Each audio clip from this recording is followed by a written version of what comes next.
Hi again, everybody. I'm Jamie Allison, and this is the Big Idea, Big Moves podcast. This is the destination for high performers. We talk to people from different genres, different niches, just people doing really cool things in their space that we can hear a bit about their journey and what they're doing and hopefully translate some of that into our own lives. So we talk to lots of athletes, we talk to CEOs, we talk to scientists, we talk to just people doing really cool things. I know I have one of those today, and just before we kind of jump into a really exciting interview today, um, we just want to make sure that you know that we have a relationship with Thirdzy.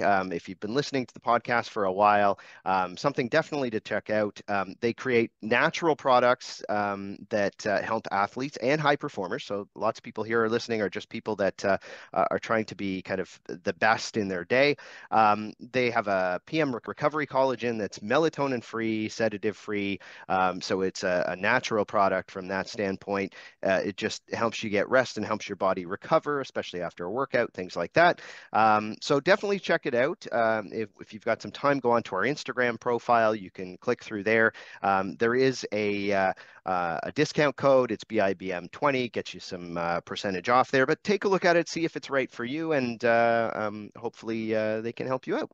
And so really excited today to have Camille Leblanc-Bazinet with us. She is the 2014 CrossFit Games Champion, so the fittest on earth at the time there, perennial favorite in the sport. So lots of people know her from that.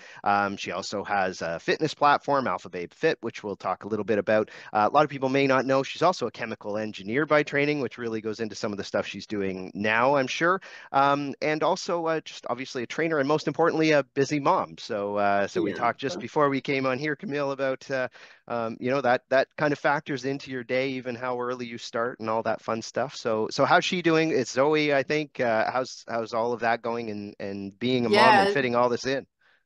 yeah, she's great. There's life before becoming a parent, and then you don't know what it's like once you have a little one running around. So um it is the joy of my life, though. I think I was made to be a mom above anything else that I've done. How does it change kind of your day?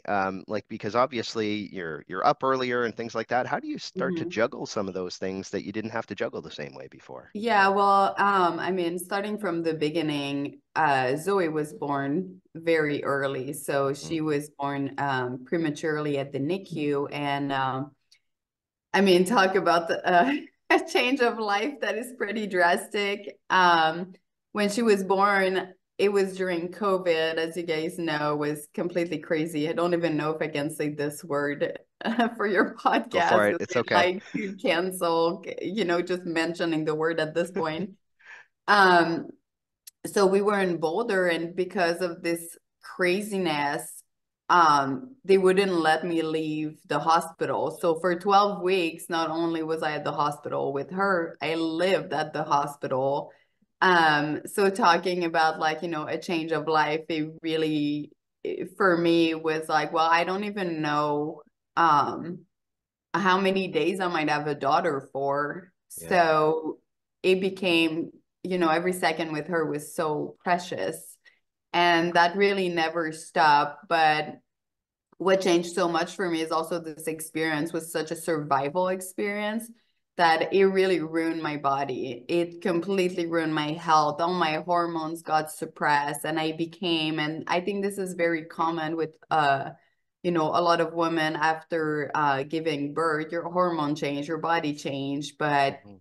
there's things that you do that you think are helping you but really are hurting you. So for me, in those moments, I found myself for the first time in my life, feeling frail and feeling Yeah. fragile and things like that. And that was very scary. And that's kind of, everything in life happens for a reason. And that's why I do what I do with my business now, because I mean, if you've seen me, I'm no quitter, Hmm. and I'm a winner, so it doesn't matter. And with an engineering background, if you knew any engineer, we're problem solvers. So Hmm. for me, it was like, okay, I'm, down the barrel, like in the deepest end I've ever been. I don't know how to get out of here. Yeah. So I became completely obsessed in like finding ways to optimize my hormones and get my health back. And I was very determined. So now really that's what I do. I help other people do the same. Yeah. And Yeah. yeah, life is different, but it's better. Yeah, yeah. Well, and to give some context, because there might be some people out there who don't know some of your background and how that would have been a very drastic change for you if you feel that your health is just not where it was before, because you came from, um, you know, you had a very athletic upbringing, I would assume. I know you did kind of gymnastics and things like that before people who might know you Mhm. through CrossFit. But you also your family is very athletic and all of those things too. Just to give some context around that about the journey and then suddenly what that would feel like, impacting you. Yeah, I mean, growing up, we were pretty much not allowed in the house. Some things that the kids would never understand now, but it was like you play outside all day and you drink water from the water hose outside Yeah, pretty much. And so for me, just being outside and active, that's just it just feels so natural and normal. So being inside was never I don't know, it was weird because I did study chemical engineering, which is so much time on a desk. But if I wasn't on a desk, I needed that outlet. And that's kind of where I used to play every sport that exists. And yeah, then I found, CrossFit. So when I was in school, it was really a mix of both. It was I was either studying or I was, slamming weight around or running outside like a crazy person or doing crazy thing because especially back then, my first CrossFit game was in 2010. yeah, And that was not common in Canada at right. all. At all. Like they tried to kick me out of the gym. I used to go to the Sherbrooke University, Hmm. and you know, this is a funny story, but they tried to kick me out of the gym one time because I was like doing, pull-ups and all the crazy stuff. And as the coach called the manager to talk to me, I was playing on ESPN at the Yeah, same time. So that's that pretty was a cool. that was a pretty good luck moment because the manager was looking at the coach and he was looking at the TV and he was looking at me and is like, I Okay, she think could she can stay. do what she wants. Yeah, It was like cool. that's awesome. But yeah, like being active is just in my blood. I just have to move. So yeah, when I got really sick at the hospital, Yeah, I tried to yeah, I got really sick overall after yeah. Zoe. Like my immune system like started to lose Hmm. my hair, like I started to put weight on at weird place. I felt frail, I Yeah. kept getting hurt. And my body was really falling apart. And it was really hard to not only do I not feel like myself, I also don't know who I am and what to do really. Hmm. And thankfully, we have such a big, training knowledge that and a lot of resource and good people that we know that I really became obsessed with a lot of Brad Schoenfeld work. He's, I mean, the godfather of like hypertrophy research and study and all of that. Yeah. And then I really started to learn from Dr. Barbara O'Neill and Sarah Godfrey and Rhonda Patrick and just really try to increase my knowledge into how to take myself that I was like, frail. And every time back then I would try to do like a CrossFit workout or high intensity, I would have a panic attack Hmm. or I would hurt myself or it was just too much on my body. Like that intensity was too much. It would bring my cortisol up. It would like derail where my hormones were trying to heal. So really like digging deep in an understanding on what and how to eat Hmm. and how to train and just changing my lifestyle was really a lifesaver. And I think a year after Zoe was born, I did my first bodybuilding show because I Yeah. really wanted to learn everything I could. And I don't believe that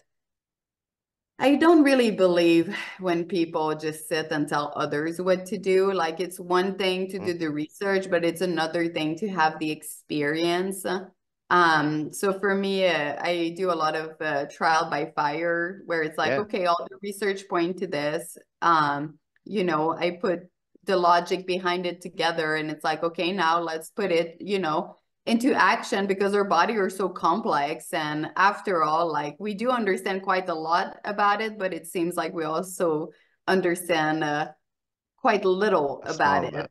Yeah, And when you look at researcher, a lot of them are, so busy researching that the component of applying it with like humans in the gym or, yeah, with moms at home is not really there. And then you see the opposite, right? A lot of nutritionists and trainers that they work with clients like deeply and they create those concepts that work really well. But then there's like not that bridge that goes into like understanding the science behind it. So yeah, really, what I try to do as much as I can is use all the science, try to apply it, and then like kind of like grab the what worked best for most and hmm, where does those things start to, steer away from that. yeah, So I did bodybuilding. I qualify for amateur national because obviously I don't do anything halfway. yeah, And I try to push as hard. I tried to push as hard as I can, as I could doing this, so I could see the limitation of going too far, not far enough, how to recover from this. And yeah, I just got completely obsessed. Just the same way I got obsessed, with yeah. becoming the best in the world at CrossFit. Now I'm Well, it's kind completely of it's a obsessed with, mindset thing, right? Like I yes. don't think you can turn that off, and but you're doing Mm-mm. it in a way that, it also benefits not just yourself, but being able to convey that knowledge, which is pretty cool that you can shift completely and, have that mindset to be able to tell people what it's truly like, I think, and how it affects you. I do think also there's so much more women suffering in silence than Yeah. people can even start to grasp. Um, that I think is just very important to have open conversation about this and Hmm. not just open conversation about, what I see a lot happening often is those feel good conversation. And it's like, um, just talking about like, oh, just accept things how they are. We're aging, you're so brave for accepting that, your body is going in a way that it's not. And it's like, no, the conversation should be here are the tools that do work. And those tools work and they're effective.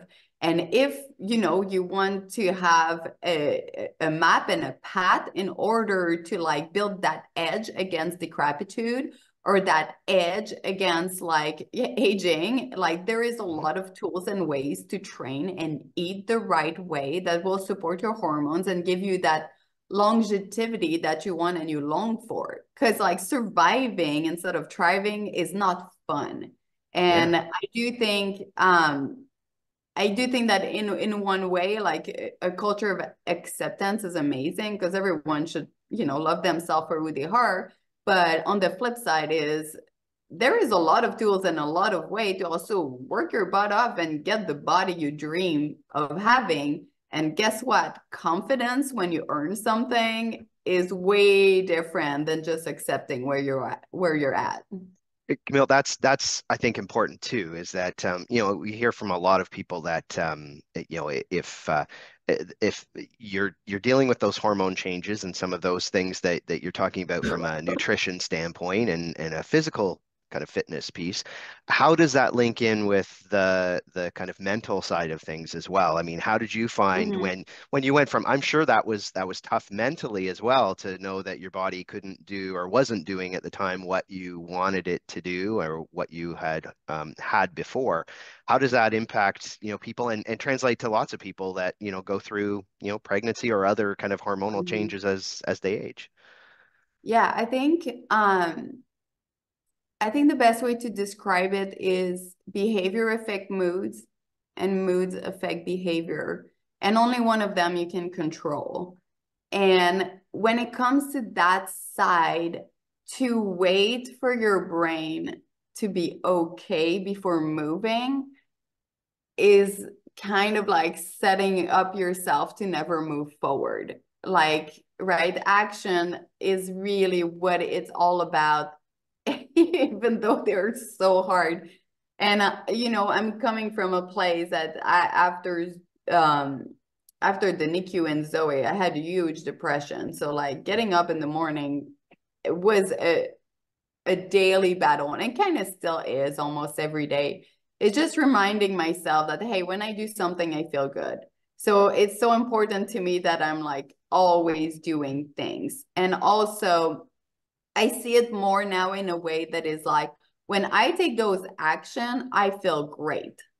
So instead of constantly thinking about my present person, right, myself right now, like this is Yeah. how I feel, I constantly try to think about my future self. Like, how can I stack the card in my favor? So when I go to bed tonight, I'm happy, I'm proud of myself. And if today was a hard day, at least I kind of stack the card in my favor for tomorrow having a better day. And I think that's where like it gets hard for a lot of people, is to not have a plan. So I'm absolutely crazy with having a plan. I have a list of things to do daily, because checking off the list give you little hits of dopamine, and it goes such a long way. And that was my trick. When I was at the hospital, Mm-hmm. I would give myself a list of 3 things, and it really didn't matter what it was. The thing were like, take a 5-minute walk, Yep. take a shower, and drink a coffee. And Yep. those were my lists. But it gave me 3 things to stay accountable to that were super easy, right? And even Mm-hmm. then, it didn't feel super easy. Yeah. But it's like once I checked that 5-minute walk, next thing I know, I was on my computer working, Yeah. instead of just like kind of, feeling sorry for myself and all of that. And that was like my biggest trick is fix your behavior. It will fix your mood, because you have to understand the way you train, the way you eat, the way you breathe, the Yeah. way you live. It really changed the chemistry in your body, and the chemistry in your body affects how your brain is. Yeah. So when people think about it as 2 separate things, it really isn't. And that's where it's so important to do things on purpose with purpose. As an example, if you eat a lot of carbs, it induces tons of inflammation in your body. And now your body is fighting against that. And then your brain gets foggy. And then you have this like push pull of like too much sugar in your system and too not enough sugar in your system. Then you get shaky because you want more sugar. And it's like there's really a cascading effect to everything that you do, both on the negative side and on the healthy side. So at the opposite, if you eat good supportive fat for your hormones with like high protein, then your insulin sensitivity becomes a lot better, and then your hormones get more in line, and then your brain gets more in line. So it's just it's just Everything everything. impacts everything Yeah. else. Yeah. Yes. And it Um, really is not as complicated as what people think. But it does require discipline and kind of letting go of, they're kind of habits, but I think I think people, we really hold on to like memories, like things that are like, oh, when I ate this, donut at Tim Horton with my dad, and, yeah. Yeah. on Saturday morning, that made me feel so good. And I think people hold on to food and habit as like a memory, a feel good memories. But it's understanding on the flip side, like what are the like reaction that's occurring in your body from that, just looking at food in a different way, and looking at when you eat and when you train in a different way. It's just like such a big change. And that changed. And I mean, if you understand what you're doing, then it snowballs real quick into something fantastic. Yeah, like it's interesting that you connect it with, there's almost an emotional response that triggers the memory that it may not be based on anything other than just, kind of how Mhm. you felt and some of those things at the time. Um, and I also mentioned, like I noticed when you were talking about goal setting and kind of how you started doing that afterwards, was there a big difference in like probably prior to, when you had Zoe, you were doing kind of professional type level training, and there was probably a lot of focus on very much the physical part of things and nutrition as well. Have things changed now that you kind of, when you set your goals, do you have to look at a lot of different components? Because even when you were in the hospital, I noticed that it was things like, I'm going to take a walk. Some of that is obviously physical, but some of it is probably a mental health piece and just making sure that, you're spending time with your significant other, all of those things. Has Mhm. that changed for you, and how does that impact what you do now? Yeah, so I think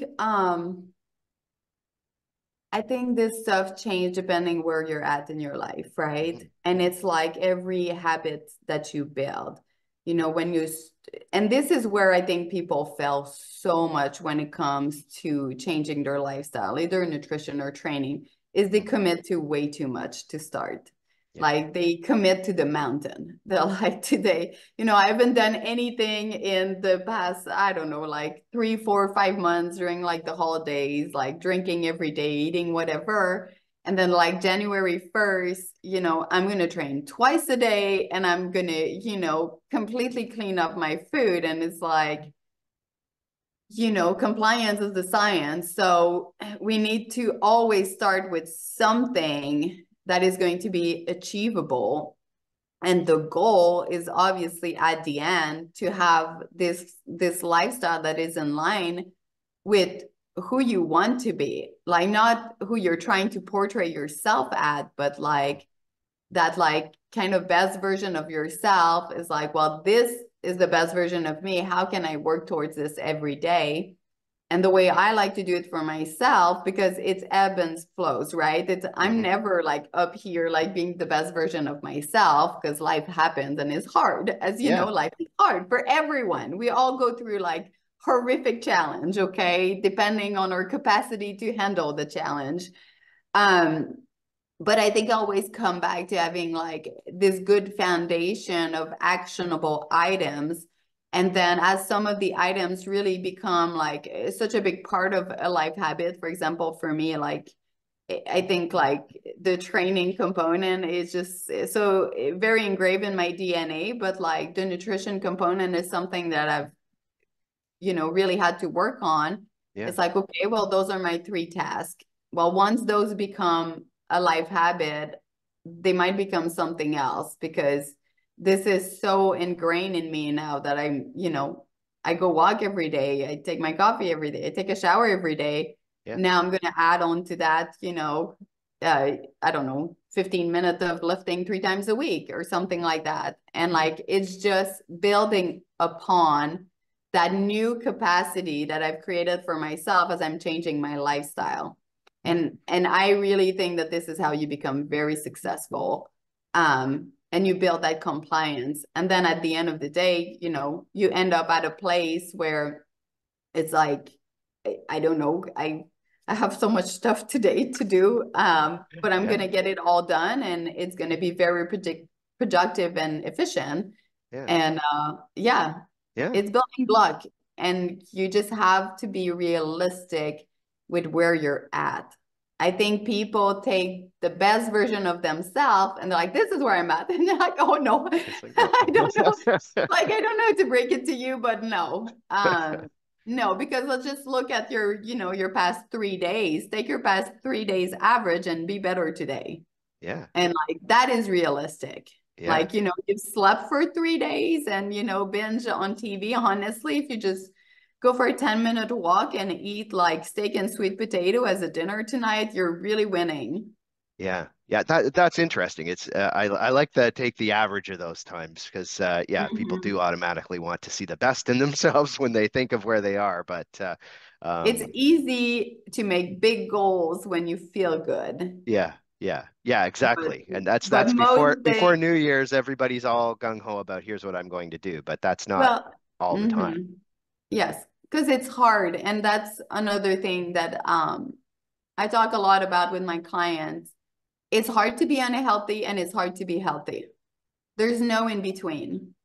Yeah. And you just kind of have to choose like which side you're going to fight with, because it's hard to have discipline. Like the idea that it's so easy for me to do all of this is not at all. I'm imperfect like everyone else at the same exact degree as everyone else is imperfect. Um, it's just that I try to choose my fight more on the good side when it comes to life habit, because I'm terrified to go back on where I was when I was felt so unhealthy.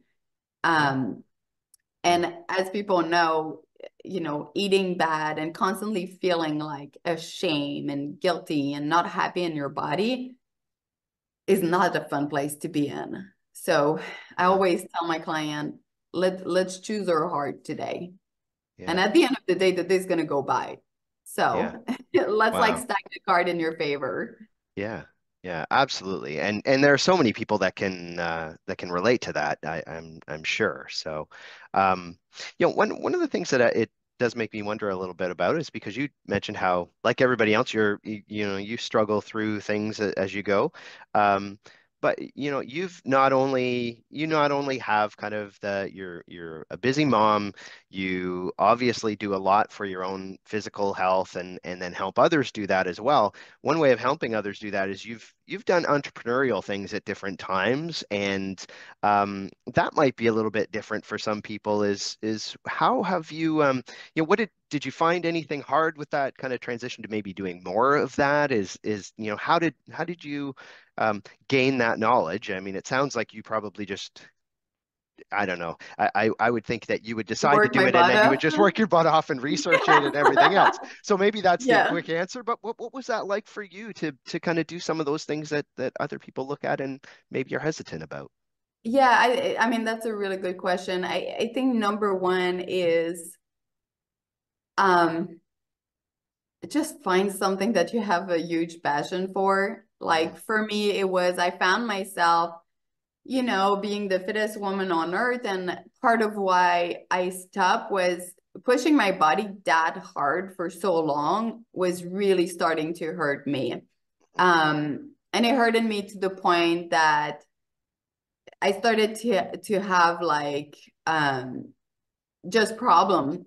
Like after my last CrossFit game, I started to lose my memory, and there was like weird thing happening. And so we consulted, and it was the first time I looked at my blood work, and my doctor was just as plainly asked me, she was like, "Do you want kids?" And I was like, literally, the only thing I want in my life is a family. And she was like, "Well, you know, it's going to be a real struggle for you." And that was it for me. I was like, well, I'm done. And that was like the biggest reason why I retired, is because family was the number one thing in I think both for me and my husband, that's what we both always wanted, a family. And from there, because I'm a problem solver, I just got obsessed, completely obsessed with trying to understand everything in about the endocrine system, about how what hormones drives what, like, you know, what decrease over time, like you know, T4 and and growth hormones and estrogen, and how does that affect my body fertility and how I feel as I get older, which hormones, you know, are important when it comes to building muscle, burning fat, what is the currency of longevity, which, as we know, muscle.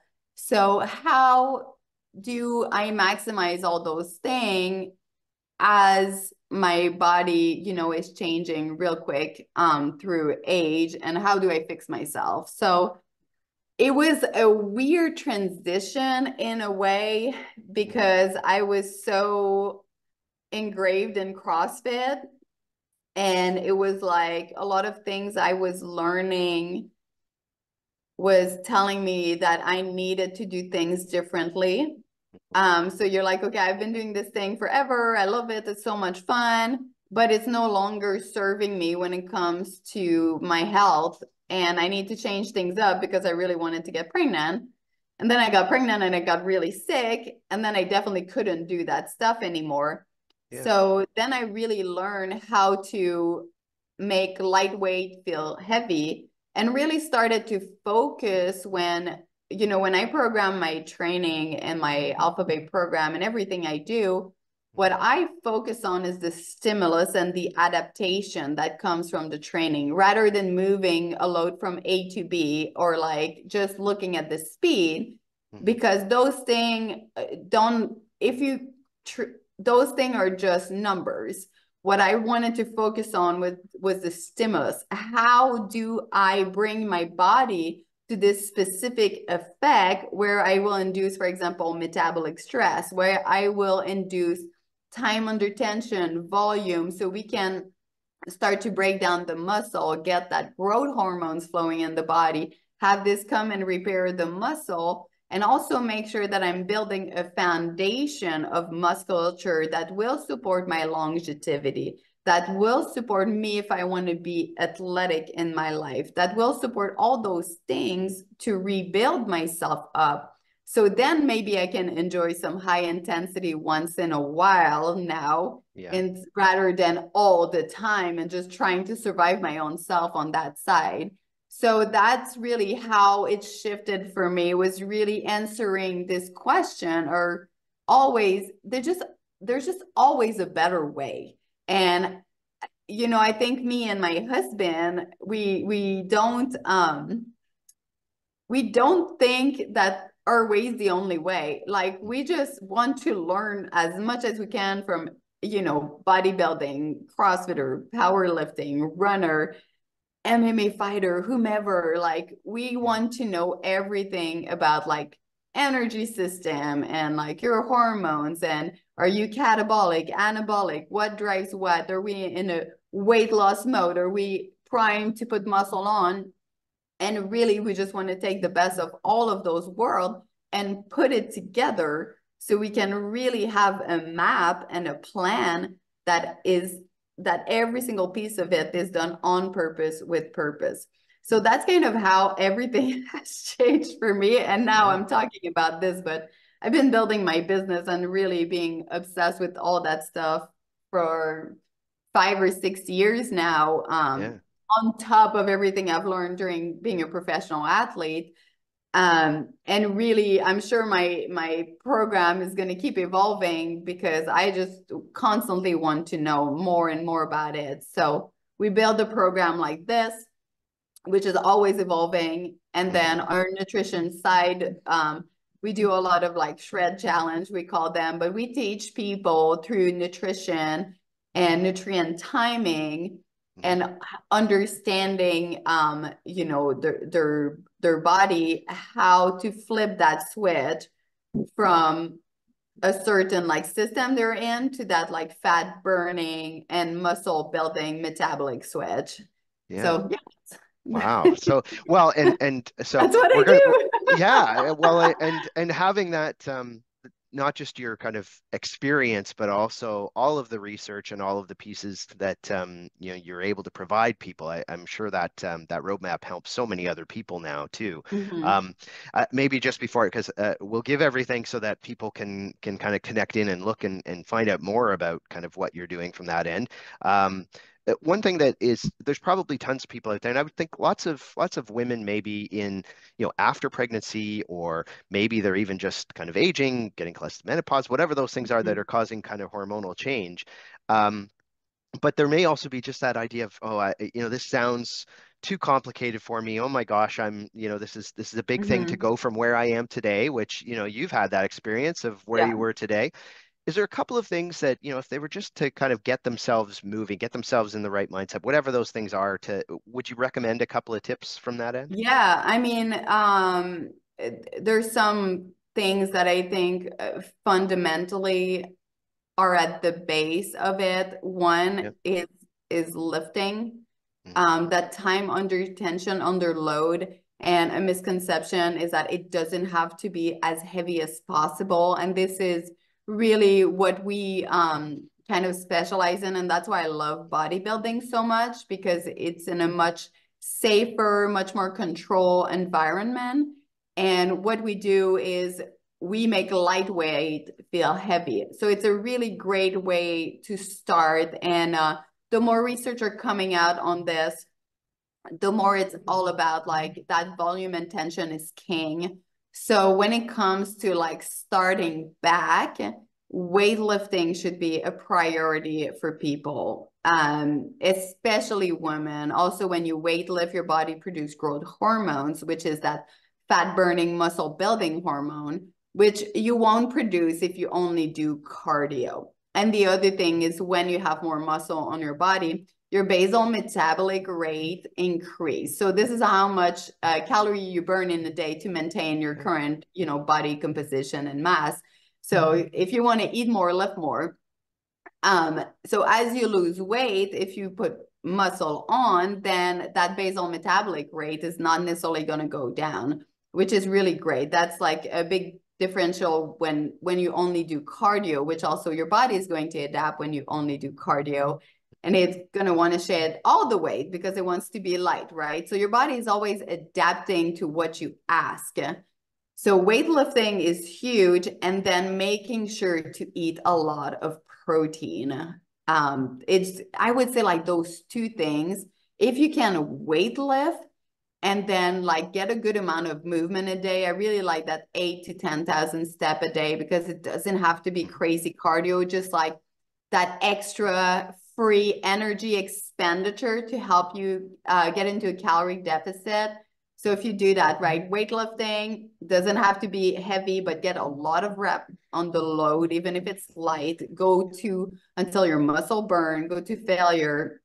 You're good to go on that side. Then try to eat, I would say 1.2 to 1.6 gram per kilo at a minimum. I would say 1.6 and even more if you're trying to lose weight. Yeah.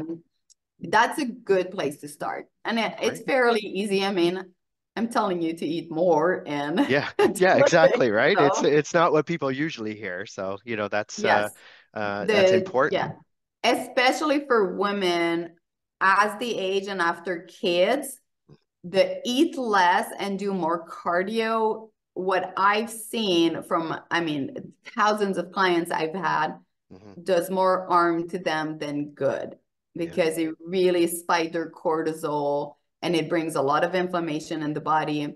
But if you focus, instead of eating less, if you focus on having a lot of protein into all of your meal, your satiety is going to be really filled. And I mean, you're not going to want to eat as much of the other stuff. So that's a yeah. big win. Yeah. Okay. Well, I'm sure there's tons of people that want to hear more, because even just in that, it's not just kind of you've obviously got tons of detail behind as to kind of why those things are important, because your knowledge is obviously really deep in those areas. So thank you, first of all, Camille, for sharing some of that.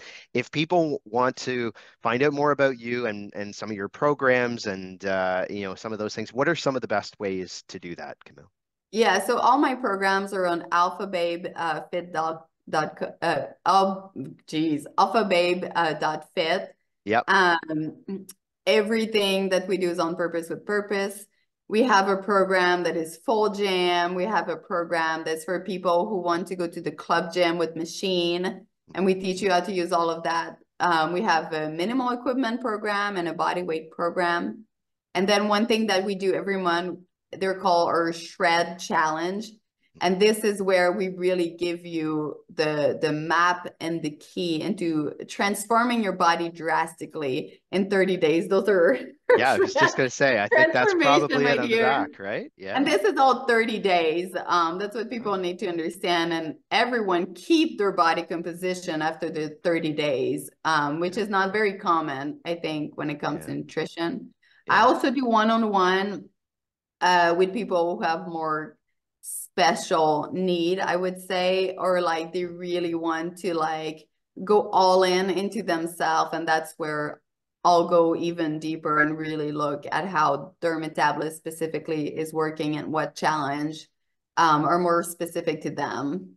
Yeah. Wow. Okay. Yeah. Well, fantastic. What we'll do as well is we'll put those in the show notes. So if you've missed it, you can click right through and be able to see all that information. And again, I know it's busy. You've got a busy day ahead of you too, from what I understand, Camille. So thanks very much for taking the time with us. Really appreciate you sharing so much knowledge with the audience today.